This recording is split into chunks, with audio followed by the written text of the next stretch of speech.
Bonsoir à tous, bienvenue sur la chaîne. Aujourd'hui, ça va être le débrief de Argentine-Pologne, J+1. Là, j'ai pris le temps pour que ça redescende un petit peu. Victoire de l'Argentine 2-0 sur la Pologne, ce qui implique que l'Argentine finit première de son groupe et que la Pologne, elle, y est passée vraiment sur le fil. Hein. À ras, ils passent quand même.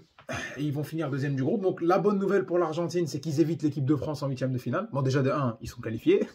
Ils évitent l'équipe de France en huitième de finale et ils vont affronter, à leur grande surprise, donc c'était prévu à peu près le Danemark. Finalement, ils affrontent l'Australie, qui selon moi était l'équipe qui avait peut-être le moins proposé de choses. Donc l'Australie, qui réussit à battre le Danemark dans le dernier match et grâce à sa victoire face à la Tunisie, se retrouve deuxième. La France finit première, quant à elle affrontera cette équipe de Pologne, on en parlera un peu plus tard.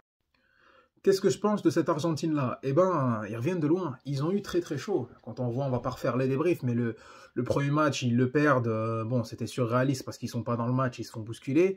Le deuxième match face au Mexique, ils ont totalement peur, ils arrivent même pas à faire un contrôle.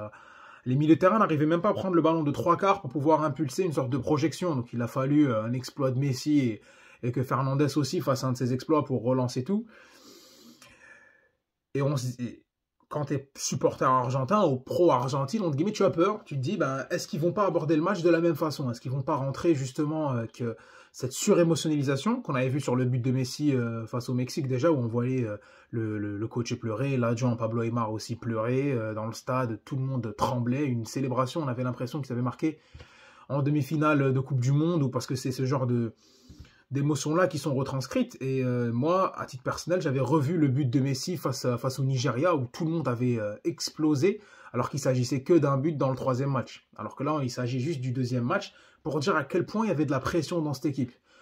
Donc après ce préambule-là, moi je m'attendais à revoir une équipe un peu timorée, parce que ils avaient que 3 points au bout de 2 matchs. Et de l'autre côté, il y avait le Mexique, Arabie Saoudite, on ne savait pas ce que ça allait donner. Le Mexique n'avait pas montré grand-chose. L'Arabie Saoudite est restée sur une victoire intéressante, mais n'ont pas été impressionnants face à la Pologne. Je vais y arriver.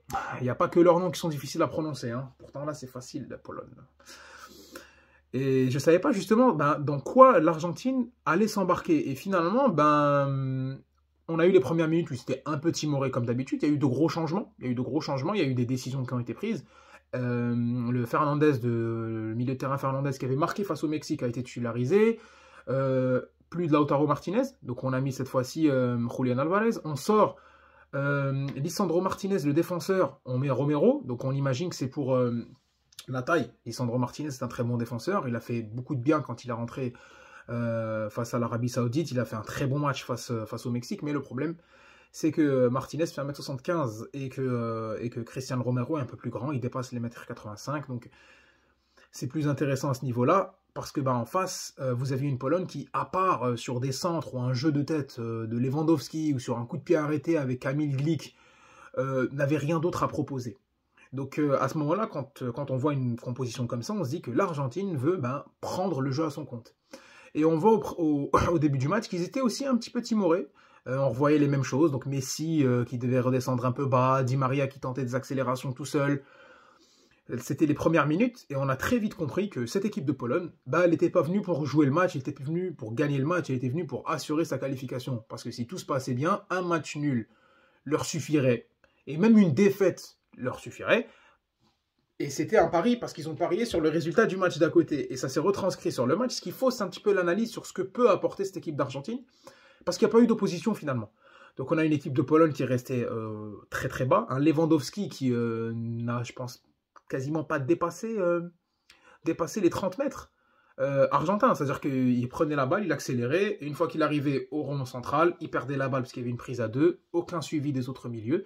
Aucun suivi des latéraux. Et à ce moment-là, il y avait un Lewandowski complètement seul. Ce qui laissait libre cours à l'Argentine de développer son jeu. Et on avait du coup un latéral comme Acuna qui a joué ailier. Cette équipe n'a pas d'ailier gauche. C'est censé être McAllister, le milieu de terrain, justement argentin, milieu central, qui devait jouer un peu sur le côté, changer un peu avec Alvarez qui devait déborder sur le côté gauche. Là, on n'a pas eu besoin de ça. Le latéral gauche a joué ailier gauche, tellement il n'y avait pas de danger sur son côté. Donc il n'y avait pas grand-chose à dire. Les Argentins ont essayé, jusqu'à cette action du penalty de Messi. Donc moi, en toute objectivité, je considère qu'il n'y a pas penalty sur Lionel Messi. Je suis un pro-Argentine, je supporte cette équipe pour lui, je vais être tout à fait honnête, mais il n'y a pas pénalty sur Messi. Le gardien ne le touche même pas bien, c'est-à-dire que c'est même pas où il touche l'œil ou quoi, là, donc il le touche à peine. S'il donne pénalty, c'est pas un scandale, on n'est pas sur une phase à élimination directe, mais pour moi, il n'y a pas pénalty, donc il faut être objectif, il le touche pas très bien. D'ailleurs, peut-être les Polonais diront pardon karma, parce que Messi rate son penalty. Le penalty est aussi très mal frappé, parce que il le tire à mi-hauteur, pas bien sur le côté, donc il était un peu axé. Pour un gardien aussi grand que Szczęsny, c'était assez évident, donc il permet à la Pologne de survivre un petit peu. L'Argentine fait tourner, ils essayent d'avoir quelques occasions, jusqu'à la mi-temps. Donc on voyait un attaque-défense. Concernant la seconde période, on a eu exactement la même chose, si ce n'est que cette fois-ci, il y a eu les buts. Et il y a eu beaucoup plus d'espace, pardon. Il y a eu beaucoup plus d'espace.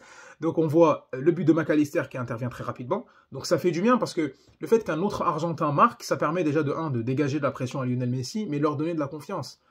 Parce que, comme on l'avait dit dans les débriefs précédents, c'est pas normal qu'une équipe qui pendant 36 matchs a été impressionnante, juste parce qu'il y a eu une défaite surréaliste face à l'Arabie Saoudite, que tu dois tout remettre en cause. Et ils paniquaient tellement, on dirait qu'ils avaient des patates chaudes entre les pieds, c'était des bombes, c'était plus des ballons. Lautaro Martinez qui n'arrivait plus à prendre un contrôle dans le sens du jeu, c'était terrible. Donc là, le fait que voir McAllister marquer, il y a eu après le but de Julián Álvarez qui a été incroyable aussi, contrôle lucarne, contrôle orienté, il se met en opposition, il laisse le défenseur, il le garde à distance, il met une frappe, Szczęsny ne peut que la dévier en lucarne. Donc c'était très très bien joué et ça permet maintenant à cette équipe d'Argentine d'être dans le tempo et de continuer à dérouler. Sauf que ce qui est impressionnant, c'est que cette équipe de Pologne n'a pas réagi. N'a pas réagi. Son gardien a été le meilleur joueur de très loin de cette équipe polonaise. Il n'y a aucun danger, mais à aucun moment, l'équipe de Pologne n'a proposé quelque chose pour mettre en danger cette équipe d'Argentine, en fait. Je le dis peut-être comme ça, mais c'était quoi la couleur du maillot de Martinez, le gardien de but argentin? On ne se souvient pas. On s'en souvient pas parce qu'il n'a pas été une seule fois sollicité, en fait. C'est-à-dire que c'est gravissime, même pas sur un contre, même pas sur un coup de pied arrêté. Ils n'ont jamais été dangereux.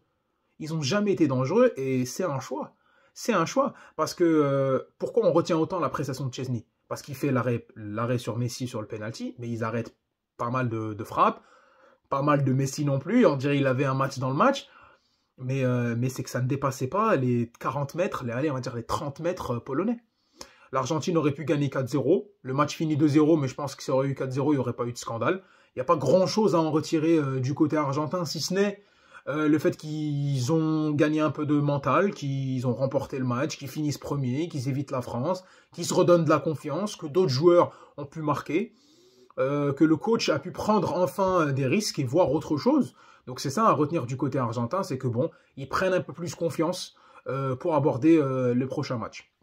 Donc très déçu de la Pologne, content pour Lewandowski, parce que c'est une anomalie qu'un attaquant comme ça ne puisse pas au moins aller vivre une petite aventure avec son pays, c'est le cas, donc là il se qualifie pour les huitièmes de finale, ils auront un très gros morceau, pour moi avec le Brésil, l'Angleterre, le favori pour cette Coupe du Monde, ils affronteront la France, donc je pense que ça se terminera là pour eux, mais bon, on n'est jamais à l'abri. Donc c'était un peu décevant du côté de la Pologne, ça fausse un peu l'analyse par rapport à l'Argentine, mais bon, on retiendra l'engagement, la réimplication qu'ils ont eue et le fait qu'ils ont pu se remobiliser après un début catastrophique, parce qu'il faut voir que en Argentine, cette Coupe du Monde-là, ce n'est plus une compétition de football, c'est même du cadre mystique. Tout est bon, on sait que dans les pays latins, on aime enjoliver les belles histoires, mais tout est bon pour justement apporter du mysticisme à cette coupe-là. La dernière de Messi, est-ce qu'il va nous faire une Zidane 2006 ? La mort de Maradona, on va la chercher pour lui. Après 86, c'est peut-être le moment. On essaye de se trouver 36 matchs sans défaite, c'est peut-être pour nous. C'est peut-être des signes du destin. La première défaite face à l'Arabie Saoudite pour se remobiliser. Donc, il y a beaucoup de passion chez les Argentins, beaucoup de pression aussi. Le fait de gagner un match comme ça, totalement maîtrisé, sans pression. Ils affronteront l'Australie. Probablement en quart de finale, soit les Pays-Bas, une confrontation soit face aux Pays-Bas, soit face aux États-Unis. Donc ça va encore dans le sens de l'Argentine, parce que les États-Unis c'est pas incroyable, mais les Pays-Bas ça ne l'est pas non plus, même s'ils sont favoris par rapport aux Américains. Donc pour l'instant tout se passe bien pour les Argentins, et on verra ce que ça donnera pour la suite. Voilà, donc c'était un peu mes réactions par rapport à ce match-là. Donc on verra ce que ça donne. En marge du match, comme je vous ai dit en début de vidéo, en marge du match face à l'Australie pour les huitièmes de finale, on fera un avant-match cette fois-ci. C'est des matchs à élimination directe, donc on fera un avant-match et un après-match, bien sûr. Donc voilà, c'était tout pour le résumé d'aujourd'hui. Donc j'espère que vous avez apprécié. Donc n'hésitez pas à vous abonner, à commenter, à activer la cloche, parce que cette Coupe du Monde, il y a beaucoup de vidéos qui vont arriver. Donc je commence avec, mais il y aura beaucoup de vidéos si vous voulez suivre.